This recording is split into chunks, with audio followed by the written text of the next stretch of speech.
ஒரு 10 வருஷம் முன்னாடி காதல் தோல்வி. கையை எடுத்துக்கலாமா, தீயால சுட்டுக்கலாமா, இப்படி எல்லாம் சுத்திட்டு இருந்த டைம். பெருசா பழக்கம் இல்லாத ஒருத்தர், கிட்டத்தட்ட அவருக்கு ஒரு 40 வயசு இருக்கும். அவரு நான் இந்த சிச்சுவேஷன்ல இருக்கேங்கிறது தெரிஞ்சுக்கிட்டு என்கிட்ட உட்கார்ந்து ஒரு 5 நிமிஷம் ஆறுதலா பேசினாரு. அவருக்கு தெரியும் இந்த ஆறுதலான வார்த்தை எனக்கு போதுமானதா இருக்காதுன்னு. திடீர்னு என்கிட்ட எவ்வளவு காசு இருக்குன்னு கேட்டாரு. நானும் 1000 ஆகும், 500 ஆகும், 100 ஆகும், கிட்டத்தட்ட ஒரு 2300 ரூபாய் இருக்குன்னு சொல்லி அவர்கிட்ட நீட்டினேன். நீ மன கஷ்டத்துல தானே இருக்க, இப்பவே அந்த காசை 2-3 துண்டா கீறி தூக்கி வீசிருன்னு சொன்னாரு.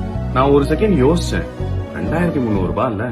அப்போ அந்த ஆள் கேட்டாரு, இவ்வளவு மன கஷ்டத்திலையும் அந்த பேப்பரோட வேல்யூ 2300 ரூபாங்கிறதும் அந்த 2300 ரூபாயை சம்பாதிக்கிறதுக்கு நீ எவ்வளவு கஷ்டப்பட்டங்கிறதையும் ஒரு செகண்ட் யோசிச்சல.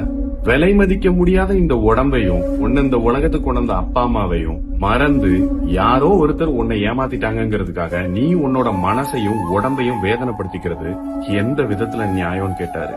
இந்த வீடியோ உங்க ஃப்ரெண்ட்ஸ் கேங்ல யாருக்கு இப்ப தேவைப்படும் நினைக்கிறீங்களோ அவங்களுக்கு ஷேர் பண்ணிடுங்க.